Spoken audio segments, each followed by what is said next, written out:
My name's Dr. Shannon Arntville for anybody who doesn't know me, and on behalf of the whole organizing team, which is much larger than just me, I am welcoming you to the 14th installment of Stories of Health and Illness. We've been running this for 7 years. We do it twice a year, and when it started, it was a collection of stories of different types, and as we've come along through the years, we've themed our events, and we typically have a panel expert along with our speakers, and tonight it's the first night in 7 years that I've been able to be the panel expert for the speakers.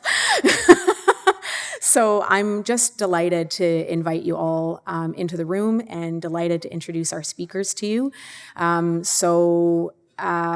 There's a few people who won't know how this event runs because you haven't come before. And just to kind of orient you, the reason we do this event is because when people are being taken care of in, let's say, the medical system, but there are many other systems like this, the training that goes into taking care of patients is very often focused on disease and disease management. But when people come into the hospital, they do not have a disease, they have an experience.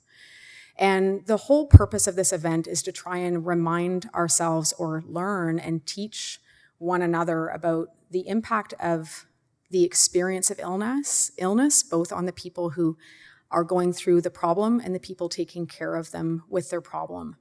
And to know that it's much more than just disease, and through that to honor, I think, the suffering that happens on both ends of the equation, to listen and bear witness and learn from the stories that people have gone through, and through that potentially to invoke change and to inspire healing and to build partnerships. So there's a bed of, or a foundation of why we do the event, and I am delighted that we have just another wonderful panel of speakers. So Michelle Bridge, or Massey, because I didn't realize which one her maiden name was. So Michelle Bridge is going to come and share with us first, followed by Sarah Parkinson, followed by Ian and Vanessa Panth. And I'm very interested what's going to happen for us in the room as we listen. And I'm so grateful to them for their courage in coming, and grateful for you to come and listen. And I think just to acknowledge, maybe as we start, that bad things aren't supposed to happen to mums and babies, and there's not a lot of permission to talk about it. And I'm really grateful that we have an opportunity to acknowledge something that's very difficult to reconcile, which is when pain comes up in this realm, in this part of life. So with that as our intro, the way the event runs is the speakers are going to come up, they're going to share their stories, and then in the second part of the event, I'll assist as a moderator questions from you guys or comments and some engagement with our speakers, and whether that's specific to their story or to them as a panel or about the system of care, we can do that for a little bit. And at the end, we get to go out and have some snacks. So that's nice too. The housekeeping items are that parking, if you parked underground, is validated if you have your library card, just at the library outside, if you want to do that. And that we are considering changing the time of this event to 2 o'clock-ish on a Saturday or a potentially Sunday. I know that there's a bunch of you who don't normally come to all the events, but just a brief show of hands, would anybody be interested in the weekend afternoon instead of an evening weekday? Okay, so we'll maybe experiment with that. So that's the housekeeping. And the final thing is just a thanks. I'm the representative face when we run the event, but the team is much larger than me, and the sponsorship is much larger than even the people on the team. So London Health Sciences and Schulich School of Medicine and Fanshawe School of Nursing, the Public Humanities of Western, and the London Public Library, obviously, who have beautifully welcomed us into their space every single time. They've been so wonderful to work with. And the last place is actually who gives us funding to do this event, which is AMS Phoenix, which is talking and motivated and their goal is to have compassionate care in healthcare. So that's who funds us, and I just want to recognize them as we start. And with all that said, I'm wondering if Michelle will come up.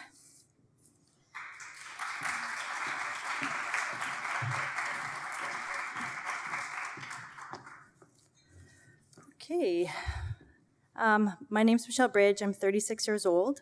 I'm a full-time wife, registered nurse, and mother of 2 beautiful children.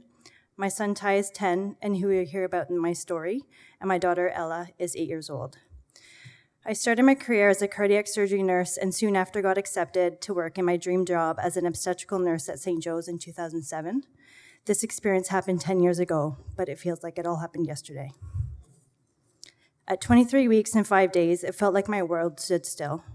I thought I was going in for a routine echo because they could not view the heart well after going to multiple routine ultrasounds thinking my baby was in a tough position to view his heart. I got the message when I was at work telling me about this appointment, and I remember my charge nurse looking at me very concerned, telling me to go and talk to my obstetrician to ask questions as to why we needed this echo.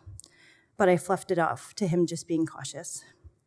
When I went to my echo appointment, I felt like it was just a part of routine care. I was actually booked to work that evening, so I made sure the appointment was in the morning so I could make it to work for my night shift. And I never made it to work that weekend. After my echo was done, my husband and I sat in a small room. That is when I got nervous. I assumed we would find out at our next OB appointment telling me all was normal, but we were both brought to this tiny room to wait, and I knew something was wrong. The thing I feared the most hit me in the face, and I just sat there in shock hearing, "Your baby has transposition of the great vessels and needs heart surgery to save his life." Those words stuck with me. That is all I heard. My unborn child needed surgery for him to live. I worked on a cardiac surgery floor as a nurse for 4.5 years prior to being an OB nurse, and I feared heart surgery the most, and now knowing my unborn child needed this surgery to save his life was unbearable.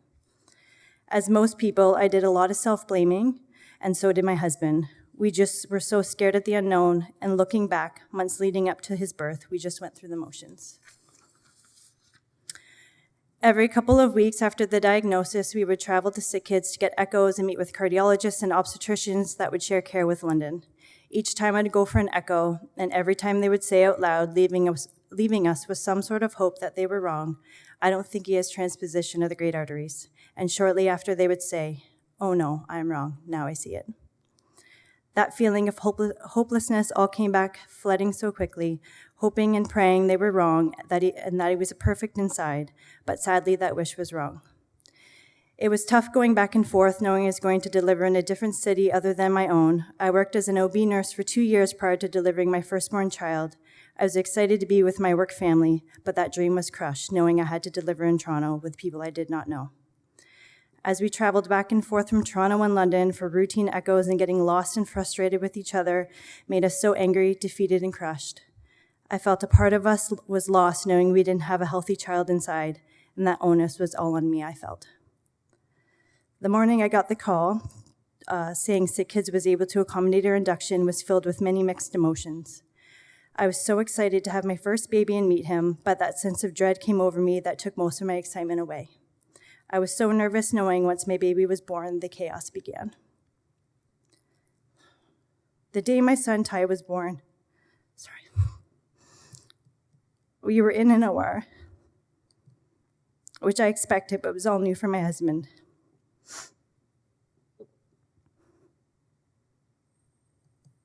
A crowd of people surrounded us to take our son right after birth was a very overwhelming feeling for us. He was born crying, which was music to my ears. He was blue, but he was crying. 45 minutes to an hour went by after delivering. I then was able to go see him. He was perfect, laying hooked up to monitors, a few IVs keeping his PDA open for mixing with prostaglandins. Shortly after a very short visit, he was transferred to Sick Kids for further monitoring. Approximately 2 hours after he was transferred, we got a call from the doctors asking for consent to do an emergency septostomy, which is poking a hole in the heart that is left open with a balloon for mixing. We immediately gave consent and were told once we go visit later, he would be off his IV and we'd be able to hold him. Later that evening, we went to go see Ty after his surgery. Walking up to his bed and looking at my son laying there, intubated, eyes open and dazed, IV lines covering him, his umbilical cord cut to the skin and tied off, and 2 doctors standing beside him performing an echo. Looking at him in disbelief and wishing I was there for my son and I wasn't flooded me with so many emotions. I stood there staring. The words that his septostomy failed and he needs surgery sooner rather than later filled my ears full of jumbled words. The Friday before his surgery had a really bad day. He kept going apneic and turning blue. Sats going down to the 50s made my heart just hurt. Residents telling me that his sats are okay because inside the womb they're 50%, and all I could say, he's not inside my womb, he's outside, which left me feeling very frustrated and defeated. Looking at him knowing I could do nothing to help him other than hold his hand and to advocate for him is all I could do. I noticed there was a spot on his bed that I kept making the nurses aware of, thinking maybe his IV was leaking and the prostaglandins that was keeping his hole open to help mix oxygenated blood was going into his bed, but I kept getting pushed back, telling me he spit up. I was there the whole time, and he wasn't spitting up. He was barely moving. That moment, I was angry. No one was listening to me. I was a nurse and a mother looking at my son turning blue and not breathing, telling them his IV was leaking, and I felt they were just ignoring me. I was lost, and I felt hopeless, like my concerns meant nothing to them. I remember turning to my mom and just crying in her arms, feeling like this was the moment I was going to lose my son.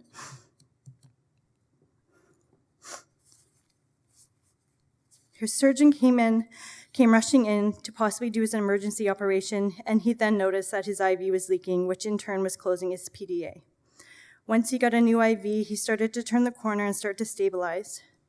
1 week after he was born was the day of his surgery. I was so anxious and nervous. I handed him off and waited in the waiting room. I knew it would take 3 to 4 hours for surgery to complete. Around the 3-hour mark, I got major butterflies that something was wrong. I paced and paced, trying to get reassurance from my family, but nothing took this feeling away. His surgeon came to us approximately 5 hours later and told us that the surgery is done and he was recovering in the ICU, but there was a major complication. He said, "Your son crumped," and yes, he said crumped, on the table after taking him off bypass and giving him some blood. It took us 8 minutes to bring him back after massaging his heart and putting him back on bypass. That feeling I had was that. It was my son in a life and death situation. I felt it in every part of my heart and soul. He was struggling to stay alive. An hour or so went by when we finally got the all clear to see him. Walking up to his bed, he was surrounded by so many people, perfusionists, surgeons, residents, anesthesia, and nurses. I remember his main nurse looking at me, asking who I was, and I felt like saying, "This is Ty's mom and dad, who you just let in."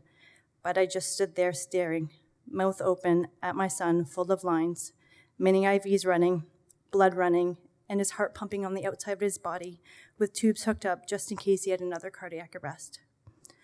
That moment is a moment I'll never, ever forget. My son, so helpless, lying there, and all I could do was hold his little foot and pray. I asked his surgeon what are the chances of survival, and his best guess was 50-50. A 50% chance he would live just left me speechless, lost, and very scared. The night was rough for Ty. He kept going to various arrhythmias, and he needed a pacemaker to keep his rhythm stable. The moment I walked in and saw his beautiful blue eyes, 4 days later, his chest was closed, and he started to recover. The moment I walked in and saw his beautiful blue eyes staring up at me was a gift. He survived, and he fought hard. 2 weeks later, we were finally discharged from the hospital to go home, and I was so happy to be home with my son and start our journey as a family.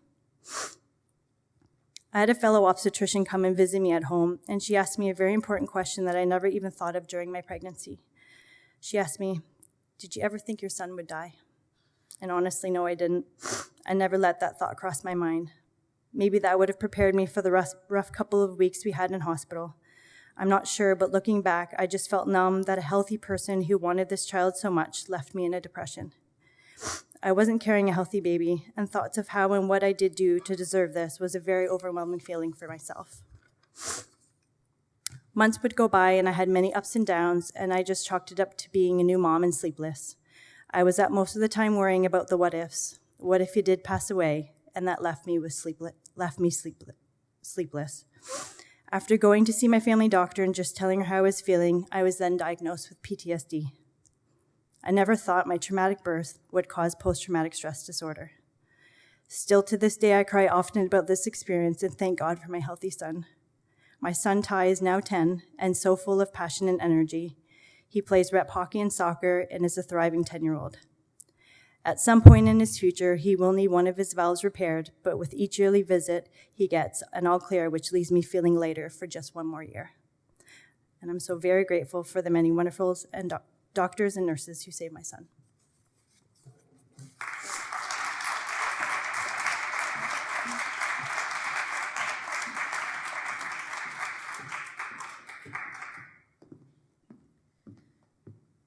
So I always try and take a minute between the stories rather than just having the next person come up because it's a lot to digest. So even though it might seem awkward, we're just going to take a minute in our own hearts and minds and just, I think, sit with what Michelle shared with us, and then I'll bring us back into the event.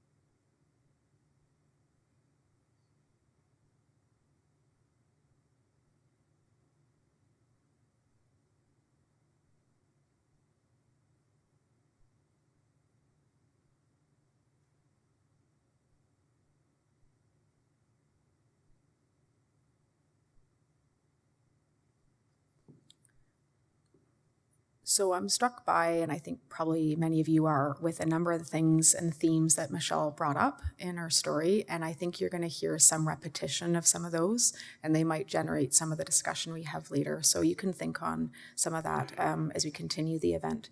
I'm going to thank Michelle and bring Sarah Parkinson up.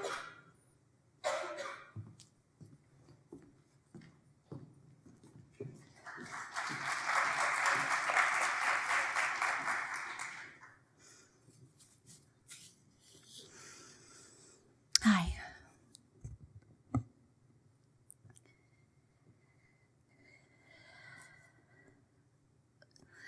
This is some of my story. And this is where shit gets real for me. 8 years ago, my husband and I were expecting our first baby.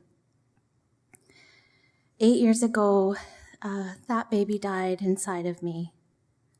It was a Sunday afternoon, and I was 36 weeks gestation, 36 weeks and 5 days gestation. In the wee hours of that Sunday night, I gave birth to her. Her name was Taylor Naomi. She was born into the arms of everyone but me. Preparing for this talk made me realize the fact that I never get to talk about my pregnancy and what it was like being pregnant, or about my birth experience with anyone ever. In fact, I'm so used to talking about it that the first talk I prepared didn't really even mention it at all. I kind of focused on everything except what my pregnancy and birth was really like. You see, I work as a nurse in obstetrics, specifically, always have, 17 years. And I work with pregnant women and new moms all day long, talking about pregnancy and childbirth and babies. And I'm a woman that hangs out with other women who talk about pregnancy and childbirth. But I never get to talk about mine because it resulted in a tragedy and a trauma for myself and our family, and I believe even for the caregivers that looked after me. While it's not easy to talk about or listen to, the fact of the matter is I had a whole 36 weeks and 5 days with my daughter, growing and moving and living and breathing inside of me. And I had a birth experience that was hands down one of the most transformative experiences of my entire life. So I think it's worth talking about. So thank you. Thank you for inviting me to speak, and thank you for listening and bearing witness to some of my story. I wish I could say that I enjoyed being pregnant. I wish I could say that those 36 weeks and 5 days I had with Taylor were filled with joy and excitement, and that I cherished every headache and backache and leg cramp that came with it. But the reality is that I didn't love it. And now I wish that I had appreciated it more. I experienced almost every pregnancy change ever possible.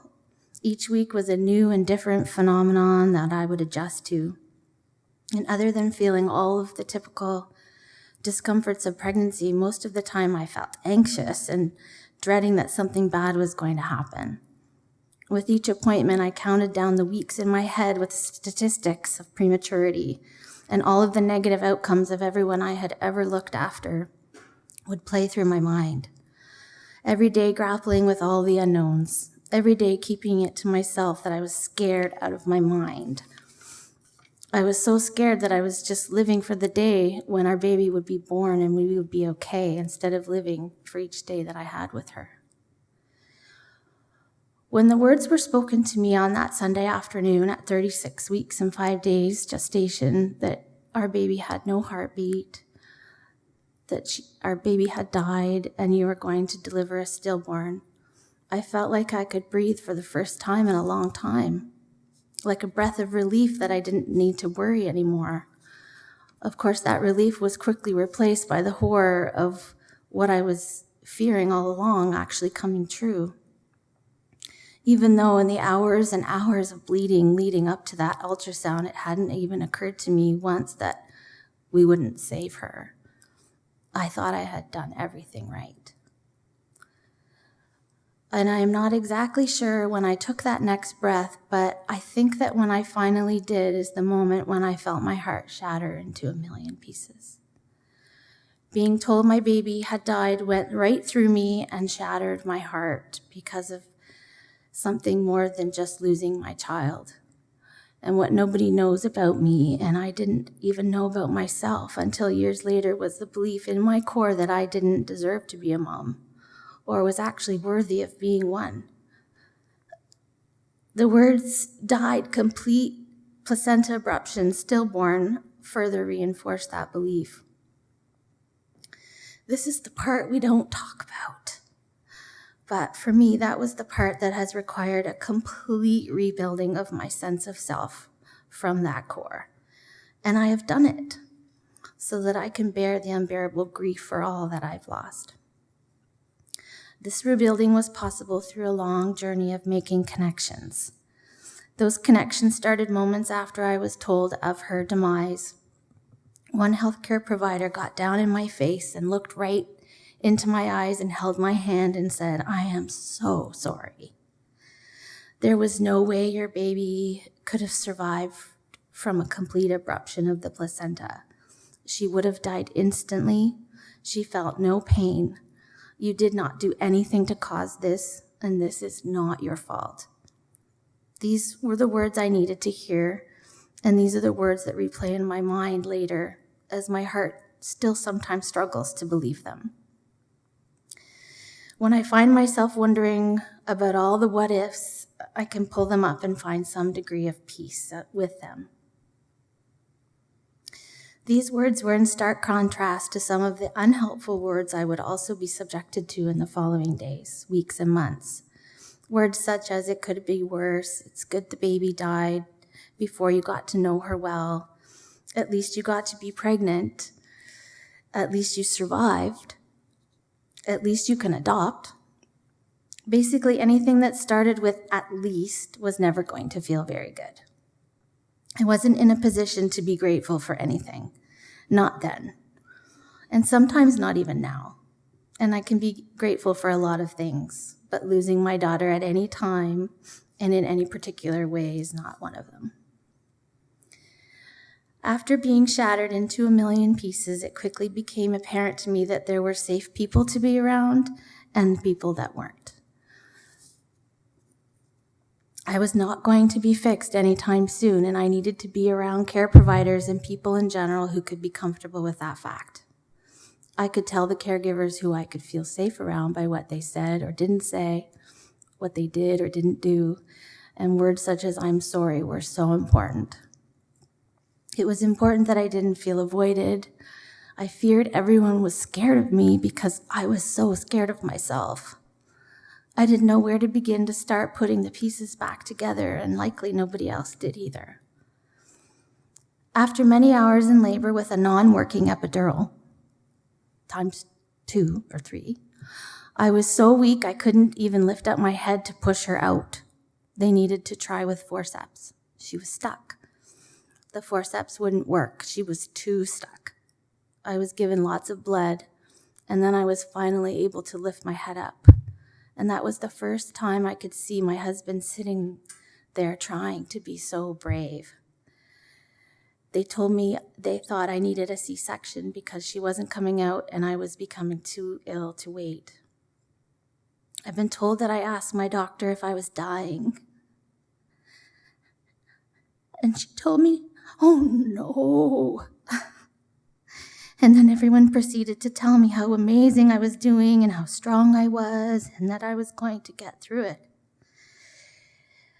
I remember reassuring my husband and maybe everyone that I was going to fight, that I wouldn't give up.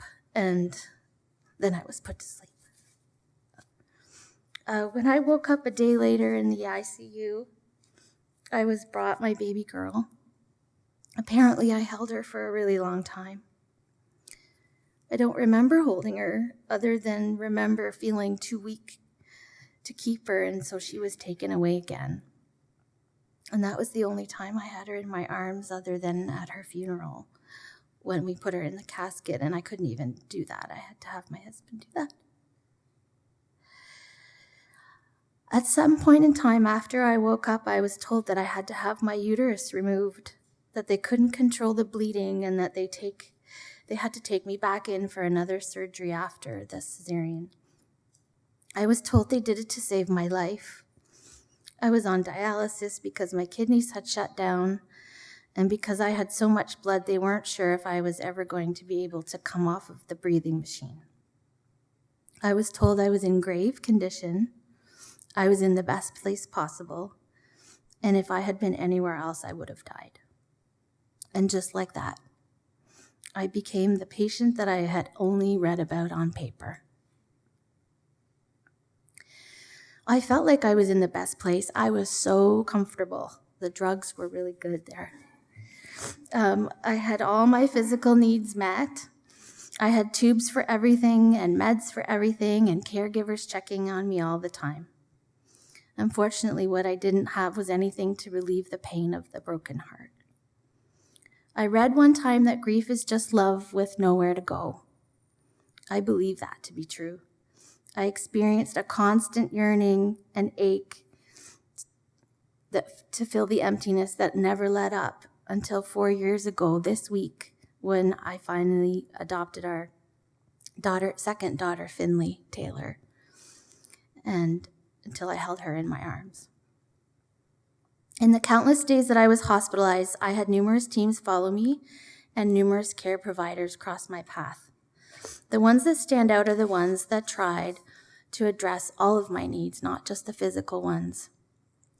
On the day of Taylor's funeral and her burial, I was given an LOA to attend the cemetery.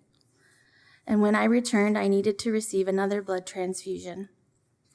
My girlfriends offered to stay with me to keep me company. And after the nurse got my IV in and hung up the blood, she went and made us all cups of tea and heated up the food that one of them had brought in, because she didn't want me needing to receive blood as a deterrent from honoring Taylor and her aunties with a proper tea party. Like I said earlier, I had to rebuild my sense of self and learn to accept who I was in this world without my daughter and without the prospects of bearing more children.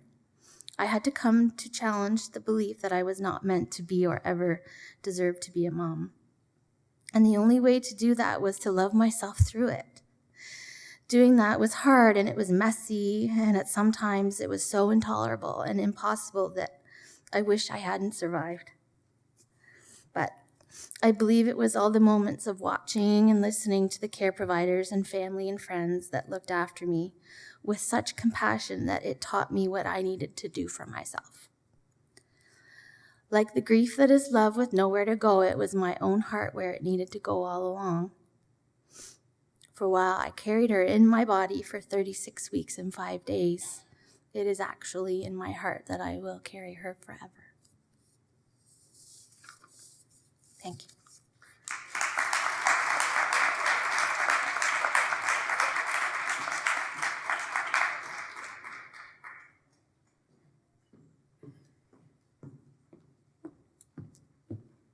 So we're gonna pause again.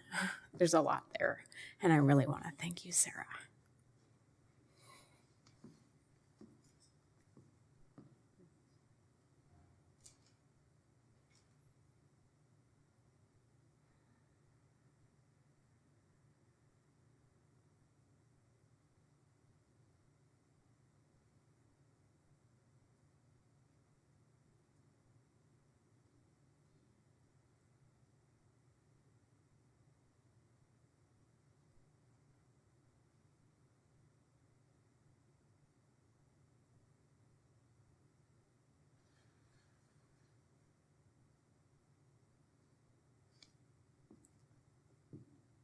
Not everybody likes silence, so I try not to keep it too long. Sarah, thank you again. Michelle, thank you. And an upcoming thank you to our next set of speakers, which is Ian and Vanessa Panth. And as you listen, again, I think some of the themes that you'll hear resonate through the stories as we go on. I'm really delighted to have a couple come together and to have a perspective as in the childbirth and labor scene of a man. So I'm really glad that you're coming together. Thank you. Come on up.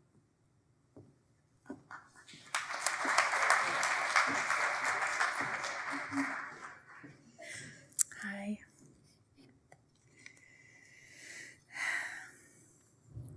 It is my privilege to talk to you tonight about our twin pregnancy and birth. Both of our twins are alive and well today, but as we experienced unexpected complications, multiple complications, we could never be sure of that outcome. We delivered at 25 weeks, 6 days, which was on the cusp of viability at the time. One of our babies was 820 grams, or 1 pound, 13 ounces, which was the size he should be for that gestation.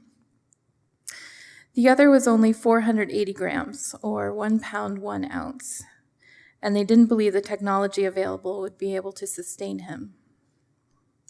I usually tell people to imagine a pound of butter or a Coke can. That was their size. Our boys turned out to be fighters with a strong will. Today, when I face that will, I have to remind myself that that strong will is what kept them alive. As I said, we faced many complications during a pregnancy, but tonight I'm going to tell you about delivery. It's when time slows down for a mother, and I remember certain details that will remain with me forever. We had gone in for a twice-weekly checkup, and I could barely stand. Things had changed over the weekend, though we didn't really know what had happened. We weren't originally scheduled to see a doctor, but because of my condition, my husband decided to track down the on-call perinatologist, who discovered that the amniotic fluid around our smaller baby had tripled in size. No doubt this was causing my unbearable nausea. They performed an amniocentesis, inserting a needle to even things out and drew off an extra liter of fluid. The whole time, my husband was at my side, and I was tense, wondering if there would be complications. Our doctor had told us there were risks, and rather than decide what to do at the time, we should decide beforehand whether to deliver or not. The goal was to keep them in utero for as long as possible. But what to do if one of them was dying? We could allow the trauma to take place without interference, in hopes that the surviving twin would be able to develop unhindered and maybe even make it full term. The other option was to deliver and let them have take their chance in the NICU. I don't know at what point most parents realize this, but early in our pregnancy, we had come to understand that there was nothing we could do to prolong the life of our children. You try to make the best choices whenever you have a chance, but ultimately there was very little in our control. I think that's a common theme. Very little in our control to help them along and keep them safe. We made the decision to deliver, hoping that it wouldn't be necessary. As we proceeded, I remained very tense. Wanting things to be all right, I kept on the lookout for something. Then we finished and all seemed well. I kept watching the ultrasound image and their heartbeats, knowing that I would be unhooked and lose sight of them soon. I remember just beginning to relax after a few minutes when all seemed well. I was ready to go back to our room, but then I was surrounded by a flurry of activity. One of their heart rates had plummeted. I remember being wheeled out for surgery, not quite realizing what was going on. My husband saw everything happening and mouthed, "I love you," as I was wheeled out into the hallway. I was gone with the anesthesiologist questioning me as we rolled into surgery. I remember being told the boys were alive and replying, "Okay, don't tell me if things change." I didn't think I could handle anything else. I kept telling the nurses and doctors this, even after they had rolled me into the NICU to see them before going to remove my own to recover.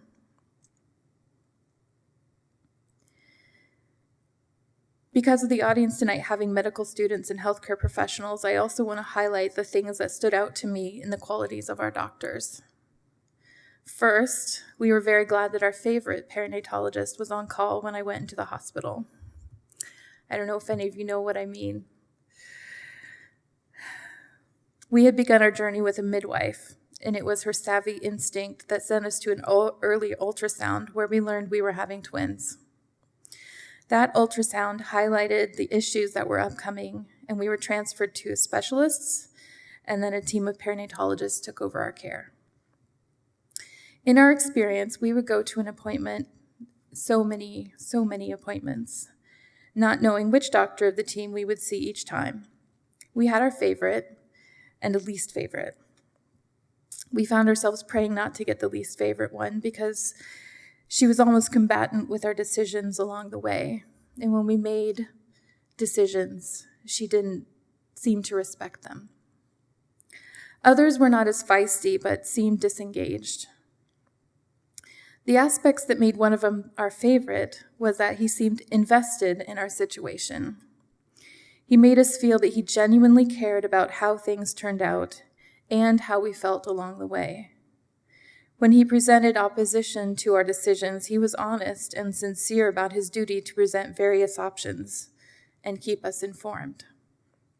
That was very important to us. He was the one who took the time to determine we should be admitted when I became even more sick than usual, who led us through the synthesis and the decision to deliver. There's a high emotional toll to being a parent. Having children makes you experience extreme highs and lows. That alone is enough to exhaust you, but you also have actual children to care for. We lived in constant tension, unable to be reassured that they would be fine, never knowing if we would get a call that something was wrong. I have to mention the wonderful people at our church and grad school who took exceptional care of us, as we only had one family member close by at the time. They made meals for us and kept us company during our 7-month NICU stay. Without their support, we would have felt defeated and incapable of facing all the decisions that had to be made. We visited our boys in the hospital every day, spending hours beside them. At first, we weren't allowed to touch them because they were so fragile. It was a long time before they were stable enough to be held outside their isolettes. Their eyes didn't open right away either, but we could see their eyebrows moving in thoughts and dreams. It meant so much to be able to watch their reactions. We would talk to them and read to them. One of my favorite things to do was sing them lullabies, one of which I would like to share with you in a moment. It's been a while since I've reminisced about the details of our twins' delivery, but these memories are etched into my mind. I am very grateful for the kindness shown by all our care professionals and that I have our children to care for myself. Now feel free to close your eyes if you would like, or lean back and relax. This is one of my favorite lullabies that I learned in high school. I don't know how much of the mic. Hush-a-bye, don't you cry. Go to sleep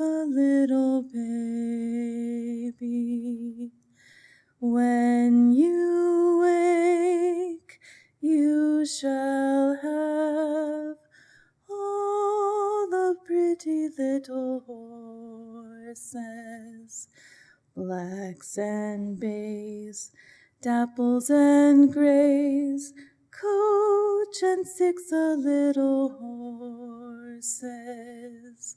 Hush-a-bye, don't you cry, go to sleep a little baby. Thank you.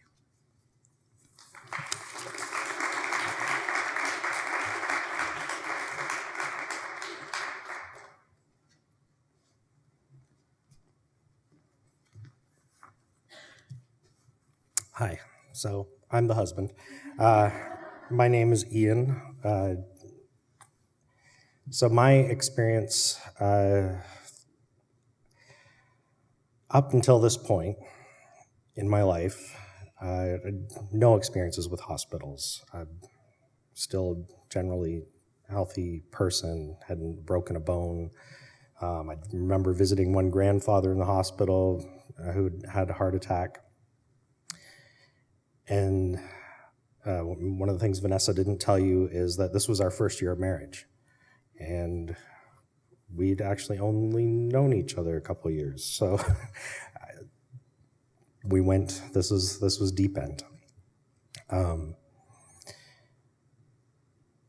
So for me, this, what I'm going to talk about, I've got some themes: anticipation, expectation, and frustration.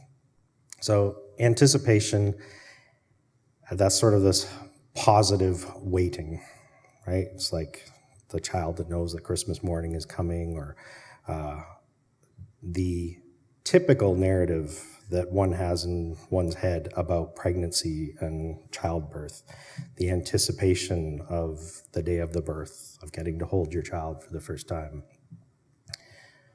So that's anticipation, and anticipation is a positive form of waiting, and anybody who's experienced hospitals and medical care knows there's a lot of waiting. For us, thanks to my wonderful employer, I was able to go with Vanessa to all but one of the appointments, so we were just always together there for the ultrasounds, which were quite frequent. But we did a lot of waiting together. And one of the things that I reflected on early in the waiting process, not being the patient, but the caregiver, sitting with Vanessa, and typical waiting times where the appointment time comes and it goes and you're still not called in. We're crisis pregnancy. She's pregnant with twins. She's already uncomfortable. Maybe she brought some snacks in her purse, maybe she didn't. So by the time you get to your appointment, you're hungry, you're already tired, you're distressed, you're already under stress, and then you're given more stressful information. And in some ways, the conditions sounded more like we're heading in for police interrogation rather than going in for care. The conditions weren't right. And part of my experience being a caregiver and being able to provide for her, going and getting a snack if she needed it, and bring her comfort, was to reflect on. I often was like, what if she was alone? What if she was a single woman coming in here and experiencing this? And my heart went out to women that didn't have someone who was beside them for the whole journey. So that was part of waiting. One of the things I quickly realized when we started having the appointments with the team of perinatologists was that Vanessa was going to take care aggressively and competently. She was going to take care of the questions about the twins. But what I realized, and finding my own role in this, was she was going to neglect, not necessarily intentionally, but questions about her own health and safety, her own care. So I found myself sort of sitting back and letting her take the lead with the questions about the twins and listening to the various options and procedures. And then I would follow up and say, okay, now what about her? And what does this mean for her? And what risks are there for her? To help her hear those as much as I could, but also as my way of caring for her. Because suddenly I went from bachelor to a guy caring for 3 people all at once. And it was quite a transition. So now I want to shift a little bit to expectation, and I've already touched on that a little bit, because part of expectation is we have these narratives in our head of how things typically work. And we couldn't function without them. We go through life. We need to have certain narratives. This is the way things work. This is how things function. When we are happily confronted with a new situation, it's called surprise, right? So things normally work. Normally I unlock my door, go in the house, and turn the lights on. But one day you open the door, you turn the lights on, and everybody else surprised, and you have a big party. That's for, let's say, for 80% of the people here, that's a positive thing. For others, that wouldn't be. When we're confronted or our expectations are frustrated negatively, we call it shock. And we experience a lot of shock. One of the other speakers had mentioned PTSD, and both Vanessa and I still suffer from symptoms of PTSD due to just the constant shock. We had these narratives in our head of this is how pregnancy goes, this is how first year of marriage goes, and we were confronted with a different reality. And I want to share 2 stories specifically about our twins, Corbin and Christopher, where we had developed these narratives of mentally preparing ourselves, not for the best case scenario, but for, this might work out this way. So with the twins, there was an unfair sharing of placenta, and it was quite clear that at the time, baby B, Corbin, was small for his gestational age, and he was not thriving. And we knew the very real possibility that he would die in utero. So we also knew that because they shared a blood supply, that if he were to die in utero, that would affect baby A, Christopher, and that he would very likely experience, either from a sudden loss of blood or a sudden rush of blood, a stroke, a brain hemorrhage of some sort. And that if he lived through that, he would very likely have some disabilities. So we knew this narrative. We had mentally prepared ourselves as much as one can for that narrative. Well, as Vanessa described, we did deliver, and the twins survived. But I think it was the next day, within the next day, that we were informed that Corbin had had a brain hemorrhage. Our preparation was non-transferable, right? We had prepared for Christopher. We had prepared for one baby with a disability mentally. We had not prepared for 2 babies and the one that was most likely going to die to have a brain hemorrhage. So it was shock again. It didn't fit. Your brain reels to try to figure this out. Later, as they developed, and one of the things I hadn't even thought about, just listening to Vanessa talk again, is that early experience where I had 3 people to care for in the hospital at once, and figuring out, navigating how to divide my time and what information I could share with Vanessa at the time because she wasn't ready to hear everything. And just the way things worked out and the space they had as the NICU was full was that my twins weren't even beside each other. One was in a separate room from the other one. So I was literally dividing my time and energy from one child to the next child, back to my wife. And I hadn't even thought about that again until Vanessa spoke just now. And they were eventually brought together, which made things easier. The other time that I want to talk about where our expectations were frustrated and we experienced the shock. Although both children were on oxygen, both weren't eating, either still on feeding tubes. Corbin still remains on a feeding tube. But Christopher was the larger baby. He was thriving. He did not have a brain hemorrhage. So in our mind, we had already started thinking in some ways of Christopher as the more healthy one, the healthy baby. And one day we get a call that we need to come into the hospital now because not Corbin, but Christopher is borderline. We had mentally prepared ourselves that at any time Corbin could go.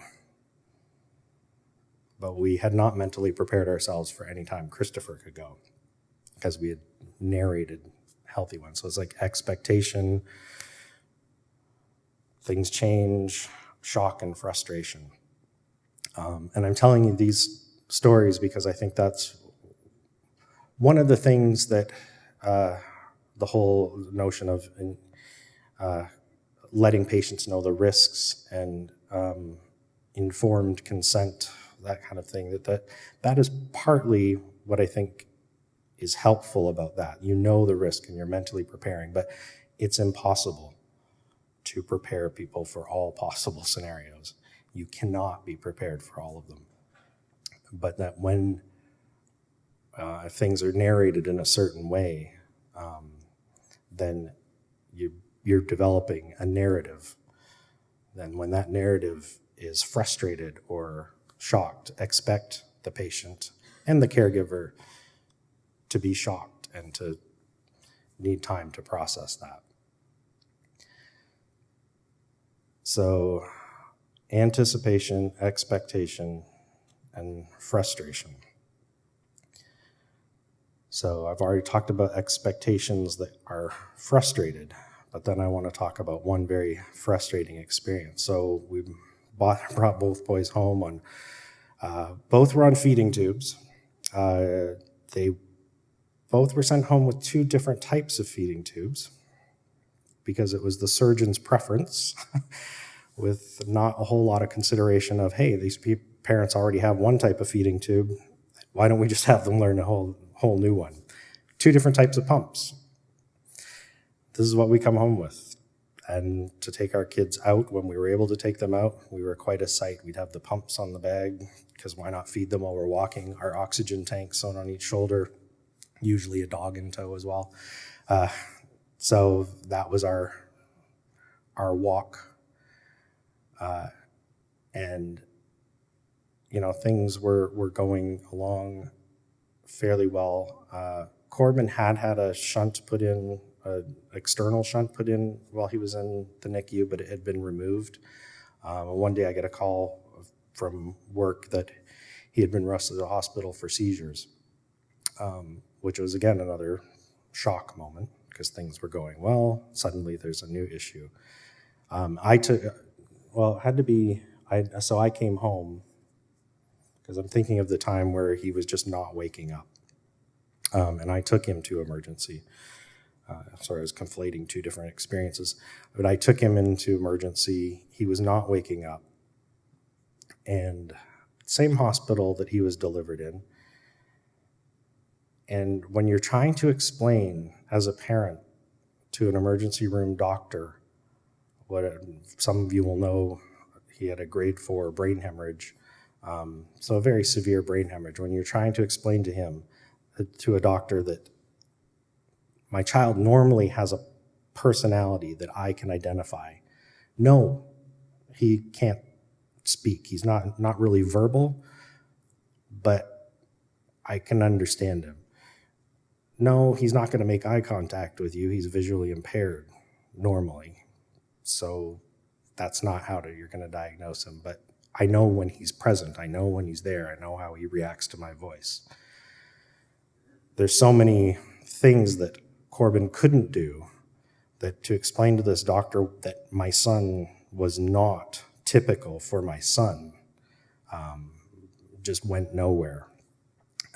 And at one point, he was just basically vegetative. And at one point, for some reason, his normal personality returned for like 3 minutes. And I was able to bring a nurse into the room and show the nurse his normal personality and kind of recruit her to say, look, I'm not making this up. So he was laughing when I said his name. He smiled.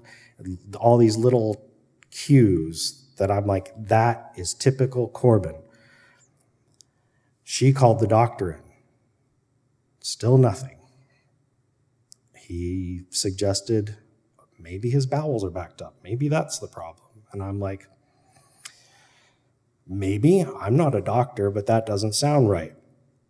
And it wasn't until one of the pediatricians who were on our team at the hospital came in the morning, talked to me for like 2 minutes, took a look at Corbin and said, he's going in for an MRI.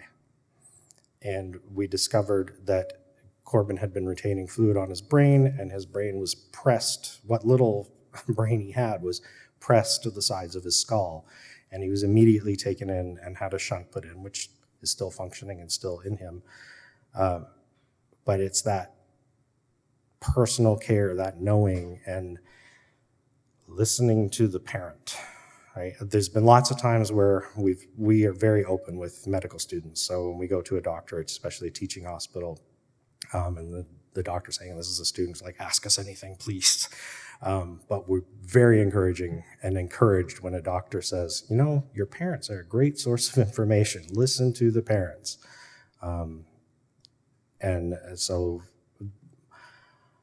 overall, overwhelmingly, medical care has been phenomenal.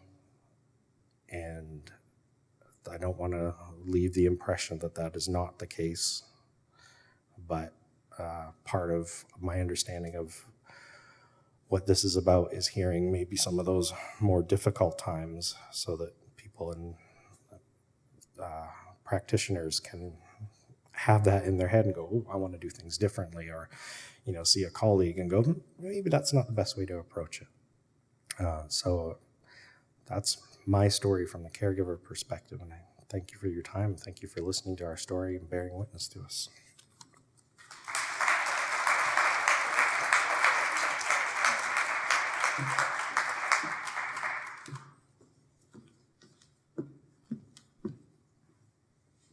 Thank you so much, Ian and Vanessa. It's just awesome. I was nervous about tonight's event, and now you know why. All our speakers were nervous about tonight's event. And I think our speakers, just every single one of you, just can't swear here, nailed it. I just really want to thank you all so much. And I really actually want to thank our audience for just being so attentive and coming. And I had wondered, I was like, maybe not as many people came for childbirth and labor because it's difficult. I think it's difficult. We've never had this few people in the room, ever. And I think that I really want to acknowledge the people that came, and I want to thank the people from our department that came and the people who always show up who came. And just to say, I think this is probably the hardest topic we've covered.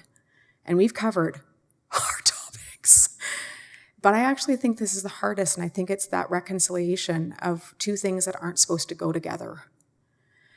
So I just want to say thank you to you, and to say I'm glad that we do this, even if 2 people show up.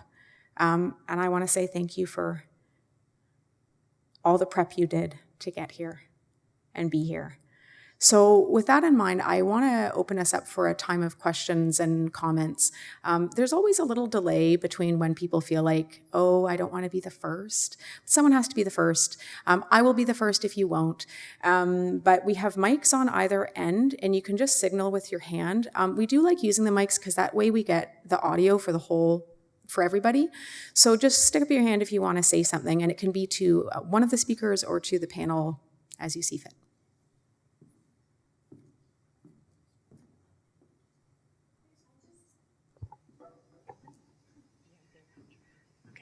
I just want to, I want to acknowledge the courage that it took for you to come up here and share these stories.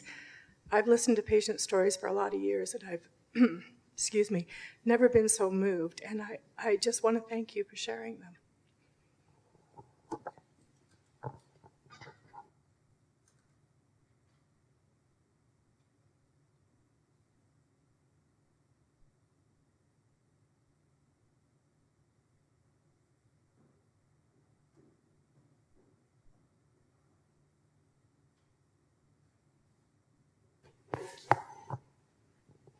Forgotten about myself.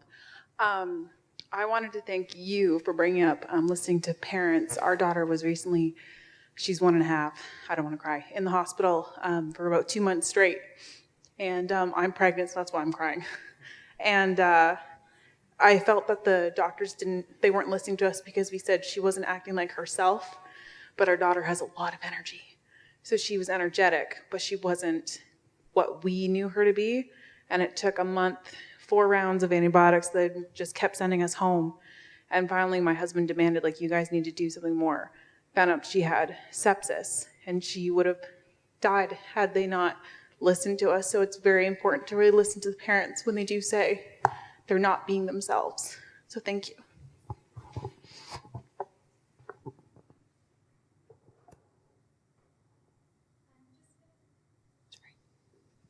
I'm just going to read an audience member's question out loud on their behalf. So this is for Sarah. Yeah. What were the right things that people said to bring you comfort? And how do you answer the question, how many children do you have? Is this working? Yeah. Oh, I have such a bad memory. I'll do the first question first, which was the things that brought me comfort. Yeah.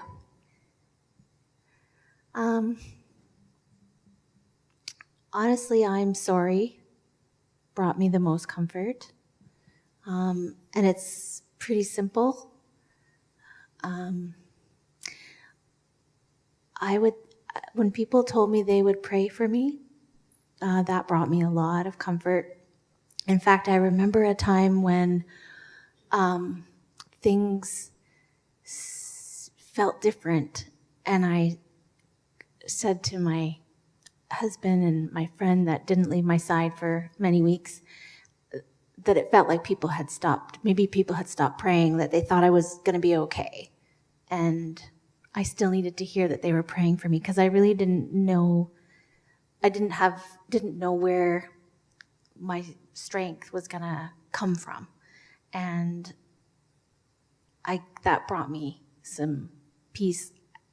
I can't say that I had ever really needed to be prayed for till then, and did a lot of praying myself. So it was kind of interesting that that's what brought me comfort. But people, once I had sort of said, it feels like people have stopped praying. Maybe they're not worried anymore. But I was really worried about myself mentally after physically getting the clear that I was going to be okay.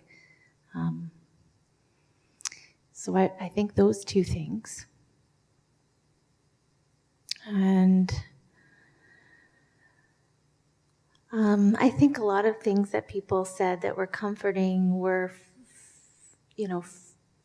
from my friends and my family, and people that shocked me. Like my stepdad, for one, is somebody who doesn't say a whole lot. And then there's my mom, who's, chatty Cathy. So, but it was, him that would say certain things that would bring me a lot of comfort, I think, because I knew that he was really saying, or where he was coming, his coming towards me to say something just meant so much, just acknowledging me, I guess. And a lot of people told me that they would carry me through it. They weren't just going to walk with me, that they would carry me if I needed it. And I think that really helped because I didn't know how I was going to do it. Yeah. And the second question was about? It was, what do you answer when people ask you how many children you have? Mm-hmm. So that was actually a question that I had to really navigate and struggle with. And I would say that speaking with a counselor about that specifically was really important because before I had my daughter Finley, and I didn't have, when people would ask how many children or do you have children, it was such an innocent question, but it wasn't innocent for me. And if I said that, I had a daughter, but she died, that if it wasn't a good situation to say that, then it was really difficult. And if I didn't say I had a daughter and she died, then I felt really guilty that I didn't acknowledge her. So it was kind of tearing me apart, and I can see how it would lead you to avoid people. And so I had to really work through that. And the counselor had actually said to me, Taylor knows that you had her and that she's your daughter. You don't need to tell people. And that was exactly what I needed to hear. It gave me permission to say, I don't have any children, if it didn't feel safe to say anything more, and give myself permission to say that and be okay with it. Or if it was somebody that I knew or that was going to be in my life, and then I would say I had a daughter and she died. So the question now is a lot easier, as you can imagine, because I say, I have a daughter and she's Finley, or she's 6, and her name is Finley. And with my patients, I actually feel like I can talk about my pregnancy and my birth experience. Not that I talk about it, but they ask questions. They always say, "Did you have an epidural? Do you have kids?" It's just a very benign, simple question, but it's like a stab in the heart when you get it. And now I can say, yes, I do. I have a daughter and she's 6, and I don't have to make the connections, and it's easier. She's made my life a lot easier in a lot of ways, a lot harder in others, but let's not joke about that. So yeah, that's the roundabout way of it's not easy.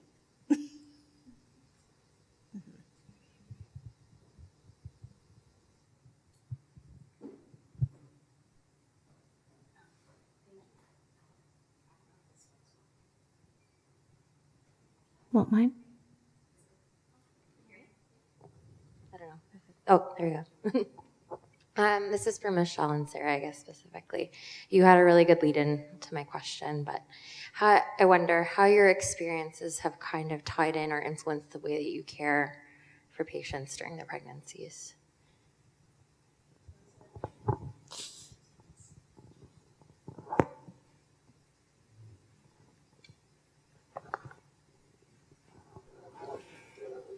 don't think it's changed anything.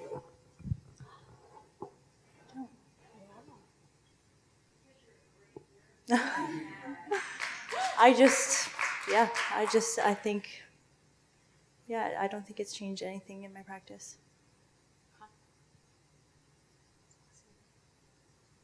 Personally, maybe it has, and I just don't notice.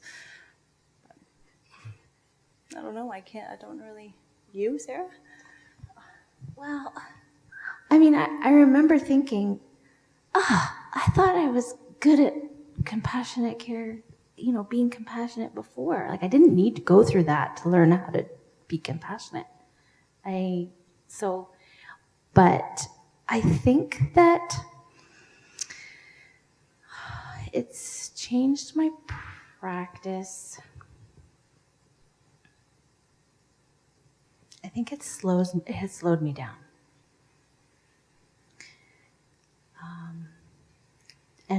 And really focus less on what I'm doing and more on how I am with my patients. I think that's how it's changed me.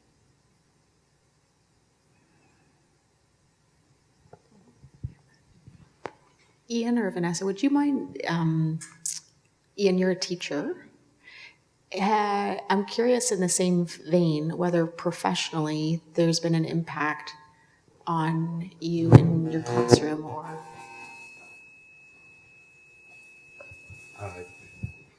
In a number of ways. Even at my graduate education, story was a big part. So I'm trained in biblical studies and theology, and so story is a big part. And there's a lot of suffering in the Bible. So, but listening to people's stories, and especially having a son with severe disabilities, and another son with ADHD and on the autism spectrum, I think, and I hope for my students, had made me more compassionate and understanding in their own styles of learning and how they process things. The college that I taught at had a lot of accommodations, and I was quite happy to engage with those, whereas some other professors were less excited about making those accommodations. One of the things that I thought of, maybe not so much in teaching, but one of the things, and this would happen in the classroom when I was introducing myself to the students for the first time, and you say you're a father of twins, mostly girls, they kind of go, oh, it's like, that's great. And I would actually say to them, well, if God gives you twins, that's great, but don't pray for it. And the other thing that I have experienced is now when I'm talking to somebody who's pregnant, or I hear somebody say they have twins, my first reaction isn't that reaction of, oh wow, twins, wonderful. I just take a moment and say, so how are things going? Because we quickly learned that pretty much every twin pregnancy, multiple pregnancy, is a complex potential crisis pregnancy. And currently I work in a bookstore, and there's been more than one occasion where I've been helping somebody in the parenting section discover they have twins, and just by taking that pause to say, so how are things going, they open up because things aren't going well. And just giving them that space to actually talk, and on one occasion break down in tears, but in a good way. Just taking that pause with people and opening it up so that it's not it's the analogy is, we ask people, how you doing? And everybody says, fine, good. It's that taking that pause and asking things in a way that actually give the person the space to open up and tell their story, because things might not be so good, they might not be so fun.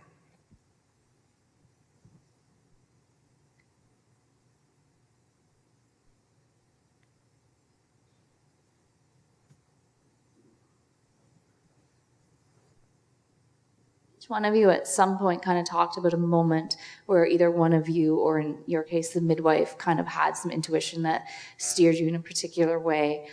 So I was wondering, for all of you, but especially for those of you that are doing nursing.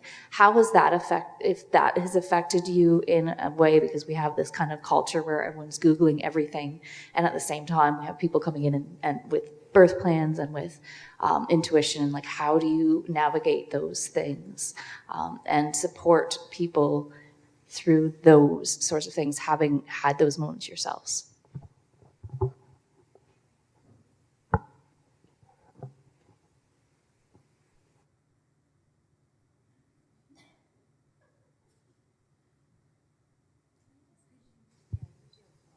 Yeah, can I just clarify? It's how in my work, when people have expressed an intuition.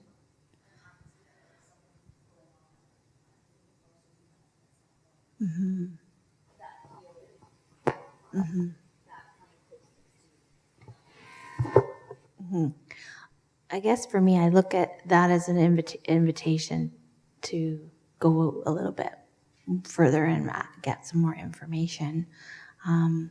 Because usually with really, listening to where that's coming from and maybe what the fears are or what the intuition is about, you can work together to make a plan about what needs to be done next. I think it's an invitation to listen.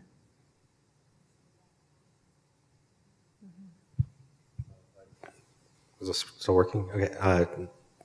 One thing I just want to clarify with the midwife, it was her extensive experience touching, like literally touching women's wombs, womb area, that made her say, "You seem a little large for the gestation period.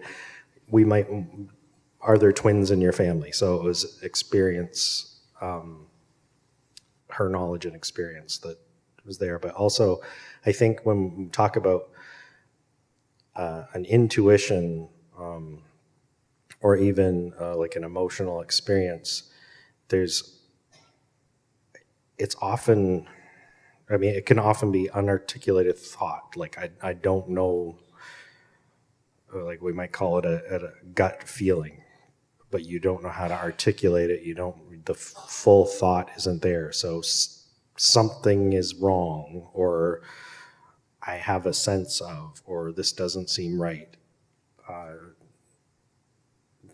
It may just be like you're picking up on signals.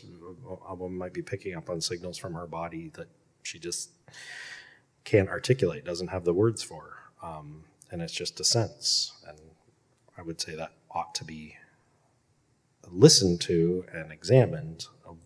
What the outcome of that is, hopefully the technology and the experience of doctors and nurses and midwives will give them the words or comfort them if there's nothing to worry about because their intuition was off.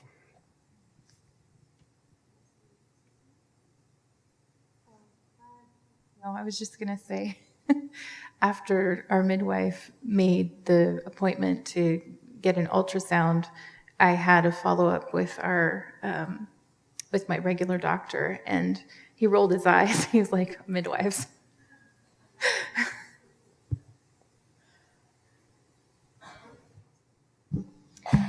I just wondered a question for kind of everyone. There's kind of a common theme of like not being heard or not being listened to. And I think of Michelle's story. You're like, I feel like the perfect person to be heard in your situation when you were talking about the IV leaking and that you felt like you still weren't heard. And like, many people are not nurses experiencing that or not feeling like they are empowered to speak up, and maybe how you think we can change that, because there's obviously like a balancing act between like being efficient and still being able to hear people's concerns and be able to decipher, what's really going to make a difference to people and things like that. I'm just wondering how you think we change, like, is there a question we need to ask people or how we approach situations in a way that we can really hear people. I don't know. Just listening and asking the question and listening to their answer. And if they have a concern, is addressing it if you can, or trying something that they want to try and it didn't work out that way. The biggest thing I think in nursing and in medicine is to listen to people because they know. I didn't know I had an issue in my pregnancy at all. Like, it really shocked me. When I first started out in OB, I didn't want to even have a baby. I was like, whoa, well, let's stop all that. And then, we got, I did. And then we tried, and I lost that pregnancy actually at work. And then I got pregnant soon after with Ty, and like at 23 weeks, I found it all out. Like, I had no clue. And I think the biggest thing is that nobody asked me how I was. Everybody skirted around the idea, and they didn't think that it was a big thing to be in the hospital for a month and to look at your son laying there like that. It impacts you big time. And I think the biggest thing is listening and asking a question. How are you? How do you feel? What can I do to help you? I hope that answers your question.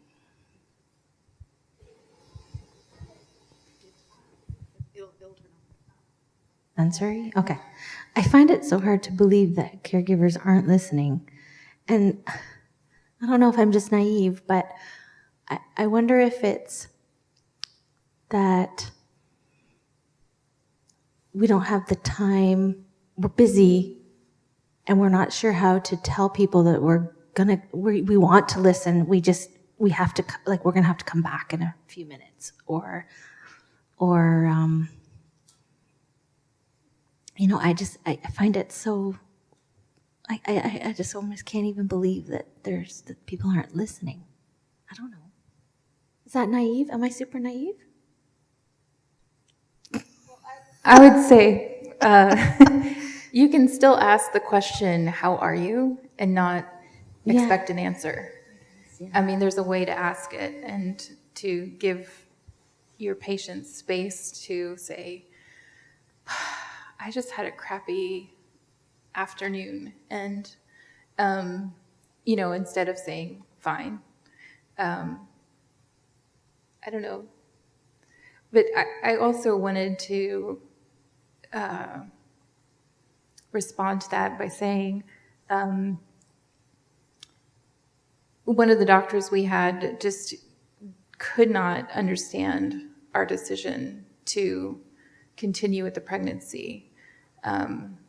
We were given so many options, and there were different things going on, and she just could not bring herself to understand and be compassionate with that. She just had an idea in her head that this was what should be done, which was to abort and selectively abort.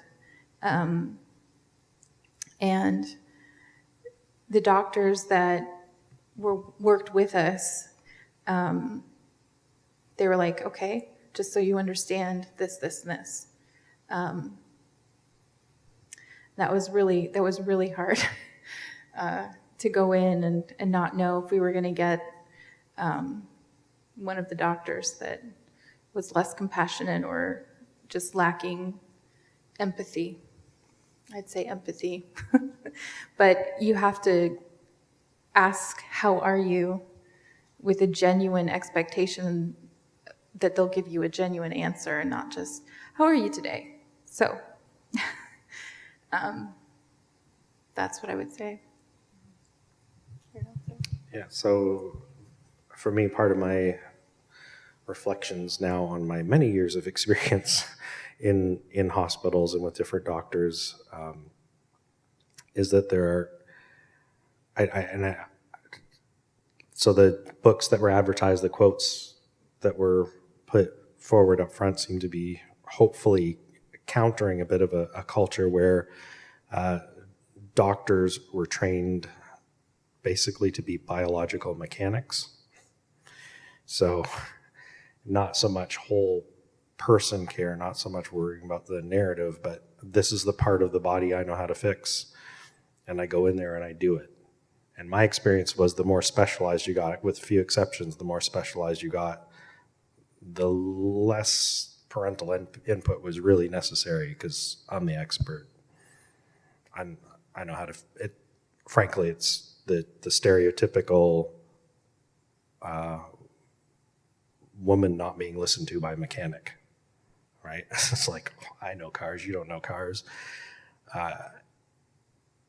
And I think emphasizing listening to people's story and listening to them express themselves, just, you're not saying that the person is right. You're just listening, right? It's not, listening to someone doesn't mean that you're agreeing with their own whatever self-diagnosis.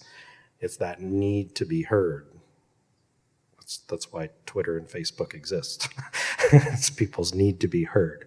So giving that person space, I don't know if there's a way institutionally to do it so that, maybe it's not the doctor doing it, but, somebody else asks how things are going first, and then, but yeah, it's just part of my experience is sometimes it feels like I'm talking to a mechanic who thinks I'm totally ignorant about cars, right? So. Another big thing is to actually validate the feeling, because my feeling's my feeling and Sarah's feeling's her feeling, and it feels like it's the only thing that's happening in the whole world at that time. So just like your patients that have this, they're coming in and doing this, just to validate it and to respect it and to listen and make them the only person in that room.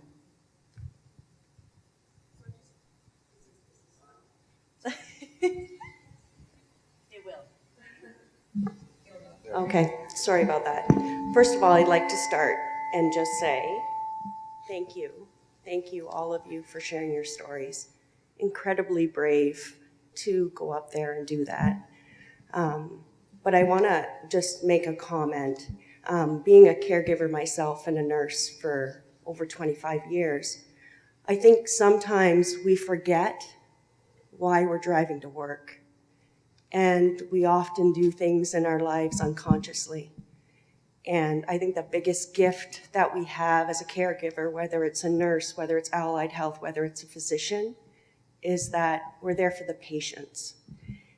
And we're not listening a lot of the time. We're too busy really worrying about, who's doing what and what weekend do I have to work, and, I'm on call. We're not focused all the time. And I think we need to think about that as caregivers. We get good pay. We have a good job. And I'm not saying that we do it every day, but we all have lives too. And sometimes those lives come in on our backs. And we have to be conscious of that we need to check it at the door. So we're there for everybody, that we're there to service. But thank you.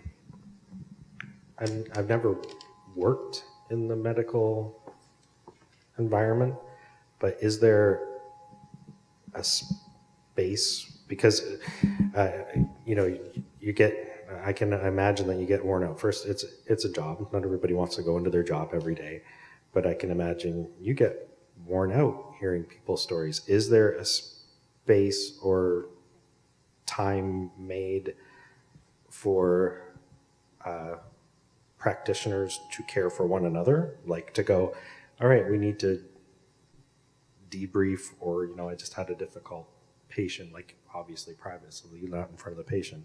Because in the bookstore I work at, if we've had a difficult customer, we can go off, right, and take time. So, and it's only books, right? No one's gonna die. It's a so I wonder if there's a culture of caregiving for the practitioners. We're working on it. No, I think, I mean, the people who come to this event are categorically people who are trying to do that, I think.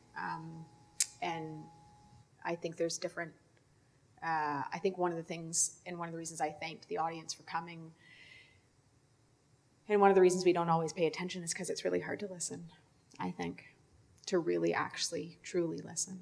And so I don't think I think we are busy, and I think we are actually, there's a lot of demands. And there are way more than just the patient in front of you. That's one of the problems. And so anyway, I don't think there's any easy fix, but I have always been hopeful that whether it's this event or others like it and opportunities to come back to why we do what we do. This event takes, the ask for people to come and do it, and I know the team that works with me, we always feel like our hearts are in our throats for you guys when you come. And I'm always just so grateful, because then people come and listen to you and they're like, oh yeah, that's why I go to work. Or, oh yeah, that's why I'm training to be like this. Or, oh yeah, that's why I do that research. Or, oh yeah, anyway. There's no space. There's sometimes a really good friend or someone who sees your face and says, hey, and then the permission of whether you can actually say, no, I'm not okay. And I think that's changing, but I think, anyway, complicated question. I'm sure there's other people who could respond in the room. I wanted to just say thank you to all of you, because these stories mean more than any of the theory type education we can ever provide, and helps to influence us as clinicians, but also as teachers, so that we can continue to spread the word and influence others, and hopefully encourage some of that behavior of listening, but also humbling ourselves, so that we can come down to the patient's level and sometimes be sad with our patients and give ourselves permission to feel, even though we might be busy with all the physical needs and the busyness on the units. So thank you very much.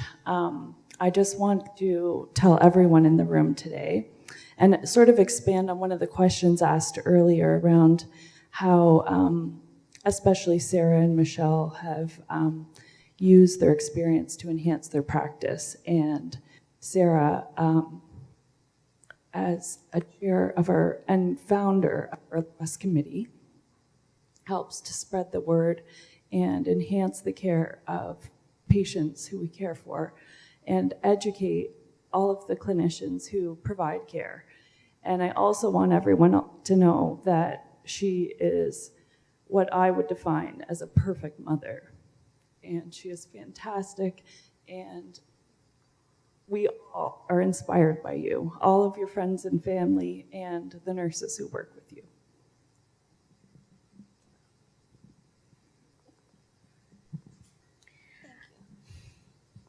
Come to my house at 8 o'clock at night. You won't see perfection. That's what but thank you. So I actually think that's a really beautiful way to end. There's more time for people to talk to one another and talk to our speakers, and have something to eat or drink, or leave if you need to. I am just so grateful to each of you. And I'm really grateful to each of you. And I think this might be the smallest audience, but I think this has been one of the best events we've run. Thank you for coming.